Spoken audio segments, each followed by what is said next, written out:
जी धन्यवाद अधिष्ठाता जी। आज जब मैं इस पर चर्चा करने के लिए खड़ा हुआ हूं, मैं धन्यवाद देता हूं आपको, आपने मुझे समय दिया। 5 मिनट का है। नहीं, वो तो सब यहाँ के अगर उससे चलेंगे तो 5 मिनट का 10 मिनट तो हो ही जाता है। नहीं, वो ये मेरे हाथ में नहीं है। परंपरा शताब्दी का जब हम चर्चा कर रहे हैं तो ये ऐसा विषय है जो बिना किसी लाग लपेट के मैं कहूं तो इस शताब्दी का, मैं 10-5 साल की बात नहीं करता, इस शताब्दी के सबसे बड़े धोखे, सबसे बड़े फरेब और सबसे बड़े राष्ट्रीय विश्वासघात के विषय पर चर्चा करने के लिए मैं खड़ा हुआ हूं। क्योंकि आप याद करें, आपने देखा हो या न देखा हो, देश के करोड़ों लोग देखते थे जब एक 56 इंच का सीना लेके बाहें चढ़ाकर भुजाएं फड़काकर बोला जाता था और कहा क्या जाता था कि अगर हम चुनाव जीत गए, देश की जनता हमें चुनाव जिता दे, तो एक साहब कहते थे कि 40 लाख करोड़ काला धन जो जमा है देश की धरती के बाहर, हम उसे ले आए।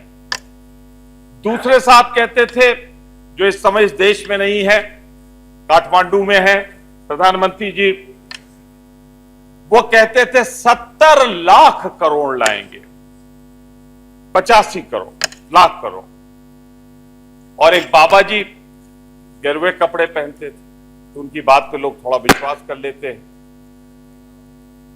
जी हां, कभी कभी महिलाओं कपड़े पहन लेते हैं जब मौका लगता है, भागने की जरूरत पड़ती है। तो वो कहते थे कि हम 400 लाख करोड़ रुपए जमा, पता नहीं कहां से ये फिगर लाते थे, क्या करते थे। और जब पूछा जाता था उनसे तो समझाने के लिए कुछ यूं कहते थे, भाई ये 3 लाख रुपए तो हर किसी को मिलेंगे। और जब 3 लाख कहते थे तो उनकी नजर उसके ओट पर होती थी। फिर सवाल उठता था कि अगर एक घर में 5 लोग हैं तो क्या होगा, तो वो तुरंत वहीं जोड़ते थे, 3 और 5 मिला के, चिंता मत करो, ये पर कैपिटा है, पर परिवार नहीं है, 15 लाख मिलेगा। और इस तरह मैं कहूंगा सबसे बड़ा राष्ट्रीय झूठ बोलकर काला धन देश के नाम पाने पर कुछ लोग यहां से वहां तो जाकर बैठ गए, पर मैं इतना जरूर कहना चाहता हूं कि इससे बड़ा राष्ट्रीय धोखा, विश्वासघात और झूठ इस शताब्दी में नहीं बोला गया है। यह सबसे बड़ा झूठ है जो इस शताब्दी का झूठ है, और इनकी नियत पर मुझे शक है। अगर ये लाना चाहते हैं तो आखिर सुप्रीम कोर्ट को मजबूर क्यों कहना पड़ा? ये मैं नहीं कह रहा हूं, तो कानून के विद्यार्थी वो जानते हैं, ऑब्जर्वेशन में वही पवित्रता होती है जो एक फैसले की पवित्रता होती है। कहना पड़ा कि आप उनको प्रोटेक्टिव अम्ब्रेला दे रहे हैं, यानी आप उनको बचाने की कोशिश कर रहे हैं। इस सरकार पर यह आरोप है।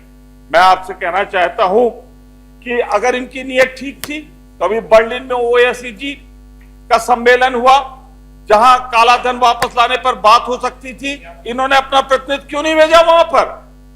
सवाल सीधा सा यह है कि काले धन की उत्पत्ति अगर कोई है तो यह सरकार उसी काले धन के पैसे से बनी हुई एक काले नियत की सरकार है जो यहां पर आई हुई है।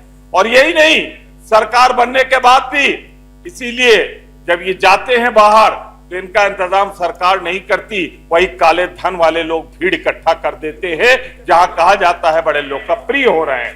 मैं आपसे कहना चाहता हूं कि अभी एक जवाब दे रहे थे, चले गए गोयल साहब, कह रहे थे साहब हमने पेट्रोल का दाम कम कर दिया, डीजल का दाम कम कर दिया।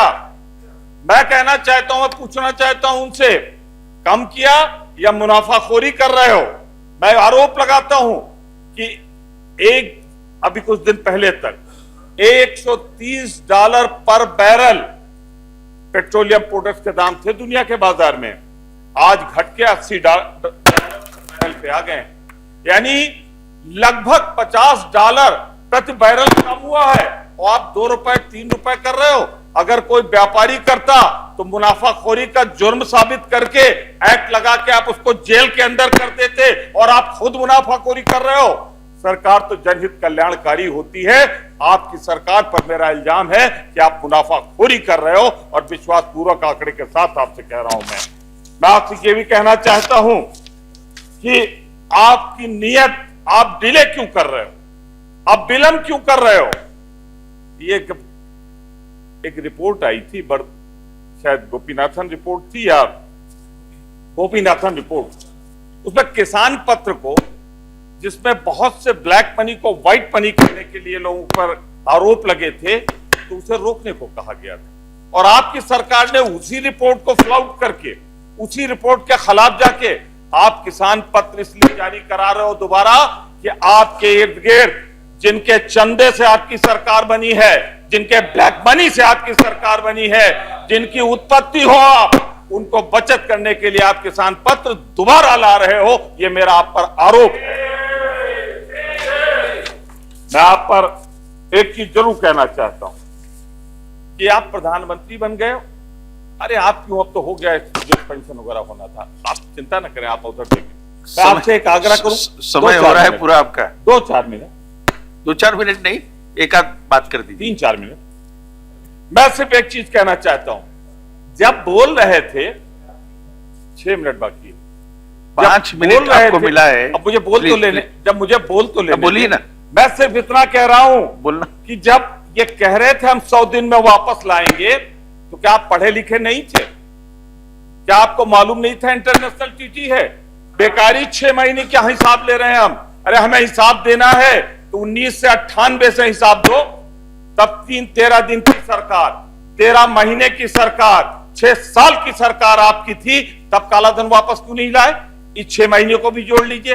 दिक्कत आपकी यह है कि जब आप सरकार में रहते हो तो काला धन आपको सफेद धन लगने लगता है, और जब सरकार के बाहर जाते हो तो आपको काला धन की याद आती है, क्योंकि काला धन से आपका वही रिश्ता है जो रिश्ता आपका उन लोगों से है जिनके पास काला धन है। मैं सिर्फ एक बात कह के, मैं अब नहीं चाहता आप चिंतित हो। बहुत शेरो शायरी करते हैं मुख्तार साहब, उनसे एक अर्ज करना चाहता हूं, 2 लाइन सुना दीजिएगा। वैसे मैं जानता हूं आपके साथ जाती हुई है। अरे कहां, आप तो 2004 मॉडल थे, 2014 मॉडल में भी वही स्टेटमेंट्स थी। तो बात, उनसे ये गाना सुना देना मेरा, जो वादा किया था वो निभाना पड़ेगा, नहीं तो सत्ता से बाहर बेइज्जत होकर जाना पड़ेगा। सुन लो। और ये भी कह देना, अगर भगवान को डरते हो तो, अगर डरते हो तो, ये लोग नहीं डरते। मोदी जी, उन्हीं के लिए कह रहा हूं। राजा, एक मिनट, राजा के पहले रंग को सुन लीजिए। मैं सिर्फ ये कह रहा हूं, मोदी जी झूठ मत बोलो। प्रधानमंत्री जी को संबोधित कह के कह रहा हूं, ये तो मोदी जी झूठ मत बोलो। खुदा के पास जाना है, न हाथी है न घोड़ा है, वहां पैदल ही जाना है। तो एक काम कर लो, काला धन वापस तो ला नहीं सकते, क्योंकि काले धन वालों की सवारी पे सवार होकर आपने चुनाव में प्रचार किया था। काले धन के लोगों पर सवार होकर आप कभी जाके अमेरिका में, कभी ऑस्ट्रेलिया में भीड़ इकट्ठा करके बोलते हो। मैं तो सिर्फ इतना कहना चाहता हूं, खड़े हो जाओ, हाथ जोड़ो, माफी मांगो और कहो कि हमसे गलती हो गई, हमने झूठ बोला था, हमने पाप किया था, इस पाप के लिए आपको ठगा था। तो एक ही कहूंगा, ये जो ठगने वाली सरकार है, इस ठगी का कीमत इसे आने वाले चुनाव में चुकानी पड़ेगी, और इन्हें फिर एक बार वापस वहीं जाना पड़ेगा जहां से चल के आए थे।